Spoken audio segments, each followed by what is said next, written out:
இன்றைய தினத்தினுடைய ஆன்மீக தகவலாக நம்ம என்ன பார்க்க போறோம் சொல்லி பார்த்தோம்னா, நடராஜ பெருமானினுடைய 5 சபைகள் என்ன என்ன அவற்றிற்கான சிறப்பம்சம் என்ன அப்படிங்கிறது தான் பார்க்க போறோம். இதை ஏன் இந்த நேரத்துல பார்க்கிறோம் அப்படின்னு சொன்னா, இந்த சித்திரை திருவோண நட்சத்திர நாளிலே நடராஜர் அபிஷேகம் என்பது நடக்கும். அது இந்த ஏப்ரல் மாதம் 21ஆம் தேதி, அதாவது இந்த வருகின்ற திங்கட்கிழமை நாளன்று இந்த நடராஜ பெருமானினுடைய அபிஷேகம் நடக்கக்கூடிய நாளாக அமைந்திருக்கிறது.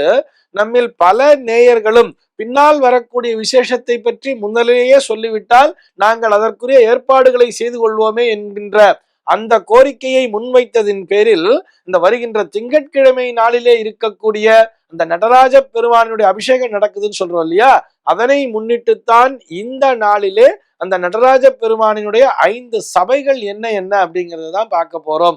நம்ம எல்லாருக்குமே தெரிஞ்ச மாதிரி முதல்ல பார்த்தோம்னா அந்த பொன்னம்பலம் அப்படின்னு சொல்றோம் இல்லையா, பொற்சபை அப்படின்னு சொல்லுவா. அந்த கனக சபை அப்படின்னு சொல்றா இல்லையா, அது எங்க அப்படின்னு சொல்லி பார்த்தோம்னா சிதம்பரத்திலே. அந்த சிதம்பரத்திலே அது திருமூலநாதர் அப்படிங்கிறது அந்த சுவாமியினுடைய பேரு, மூலஸ்தானத்தில் இருக்கக்கூடிய சுவாமி பேர் சபாநாயக சுவாமின்னு சொல்லுவா. ஆனா நம்ம எல்லாருக்குமே நடராஜர் கோயில்னு சொன்னதான் தெரியும். அந்த நடராஜர் ஆலயத்திலே அமைந்திருக்கக்கூடிய அந்த நடராஜ பெருமான் அவர்தான், அதாவது இந்த பொற்சபையிலே ஆடிக்கொண்டிருப்பவர் ஆனந்த தாண்டவ மூர்த்தியாக காட்சி அளிக்கிறார்.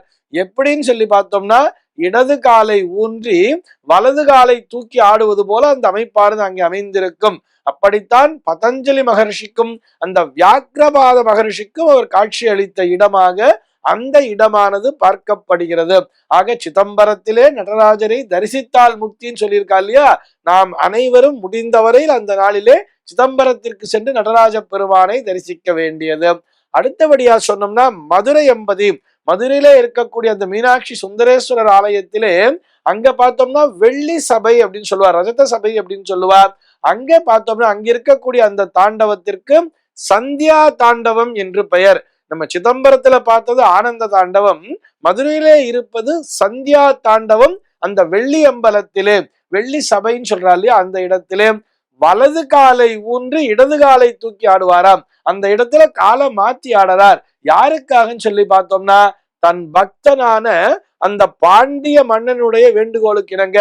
இந்த பாண்டிய மன்னன் கேட்டானா, அதாவது அவனுடைய அப்பழுக்கற்ற பக்தி, நீங்க இந்த ஒரு காலை தூக்கிட்டு எப்பயுமே ஒரு காலை தூக்கி வச்சுட்டு ஆடிட்டே இருக்கேளே, உங்களுக்கு கால் வலிக்கலையா அப்படின்னு சொல்லி கேட்கும் பொழுது அந்த பக்தனுடைய வேண்டுகோளுக்கு இணங்க தன்னுடைய வலது காலை ஊன்றி இடது காலை தூக்கி ஆடுகின்ற விதமாக அங்கே அந்த வெள்ளி அம்பலத்திலே காட்சி அளிக்கிறார் மதுரை எம்பதியிலே.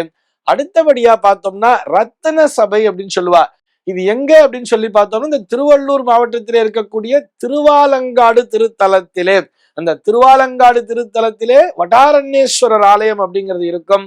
அந்த ஆலயத்துல பார்த்தோம்னா இந்த காளியோடு போட்டி போடக்கூடிய அந்த ஊர்துவ தாண்டவம் சொல்லுவா. ஊர்துவ தாண்டவம் சொன்னா, ஊர்துவம் சொன்னா நமக்கு தெரியும் மேலே, அதாவது ஒரு காலை மேலே தூக்கி கொண்டிருப்பது போல், அதாவது வலது காலை தரையிலே ஊன்றிக்கொண்டு இடது காலால் அந்த காதணியை மாட்டுகின்ற அந்த தோரணையிலே அந்த இடத்திலே காட்சி அளிப்பார் திருவாலங்காடு திருத்தலத்திலே.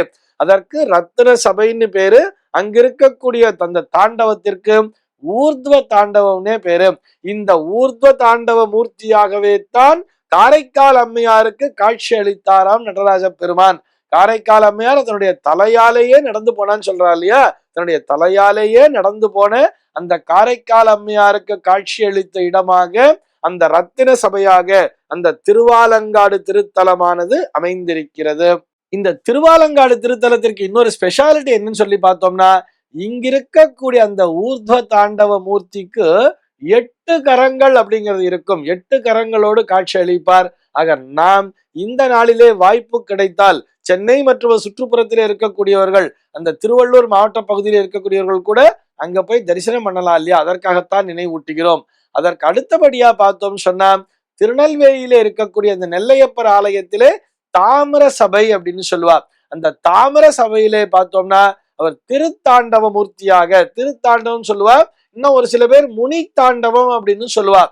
அங்க அந்த தென்பொதிகை மலையில வசிக்கக்கூடிய அந்த முனிவர்களுக்கெல்லாம் காட்சி அளிக்கக்கூடிய அந்த முனி தாண்டவமாக இடது காலை ஊன்றி வலது காலை தூக்கி கொண்டு அங்கே ஆடுகின்ற அந்த காட்சியாக அந்த தாமிர சபையிலே அங்கிருக்கக்கூடிய நடராஜ பெருமானானவர் காட்சி அளிப்பார்.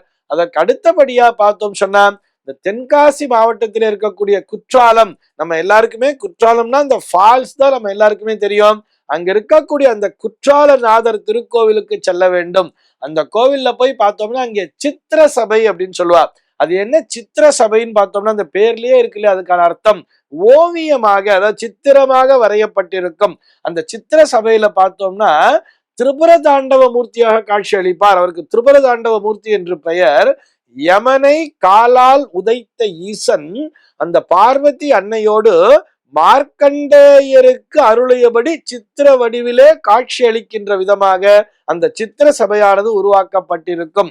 இதுக்கு என்ன சார் ஸ்பெஷாலிட்டின்னு பார்த்தோம்னா இந்த தரிசன காட்சியை, அதாவது யமனை காலால் உதைத்த ஈசன் பார்வதி அன்னையோடு அந்த மார்க்கண்டேய மகரிஷிக்கு அருளுகின்ற விதமாக அந்த காட்சியினை பிரம்மதேவனே நேரிலே கண்டாராம்.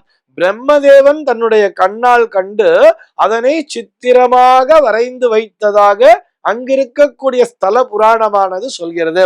ஆக இந்த சித்திர சபையிலும் சென்று நாம் நடராஜ பெருமானை தரிசிக்கலாம் அப்படிங்கிறதுக்காக சொல்றோம். ஆக 5 சபைகள் தமிழகம் முழுவதும் நிறைந்திருக்கிறது.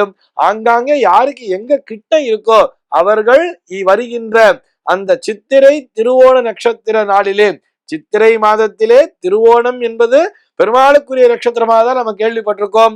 ஆனால் வருடத்திலே முதல் மாதமாகிய இந்த சித்திரை மாதத்திலே வரக்கூடிய முதல் திருவோண நட்சத்திர நாளிலேதான் நடராஜ பெருமானினுடைய அபிஷேகமானது நடக்கிறது என்பதையும் புரிந்து கொள்ள வேண்டும். எல்லோரும் நடராஜ பெருமானை தரிசித்து எல்லா விதமான வளங்களும் பெற வேண்டும் என்பதே அடியேரினுடைய பிரார்த்தனை. இந்த தகவலோடு இன்றைய தினம் நான் உங்களிடமிருந்து விடைபெற்றுக் கொள்கிறேன். மீண்டும் உங்கள் அனைவரையும் நாளைய தினம் ஒரு சுவாரஸ்யமான தகவலோடு சந்திக்கிறேன். எம்பெருமானினுடைய திருவருளினாலே இந்த நாள் உங்கள் அனைவருக்கும் சுப தினமாக அமைவதற்கு வாழ்த்துக்கள்.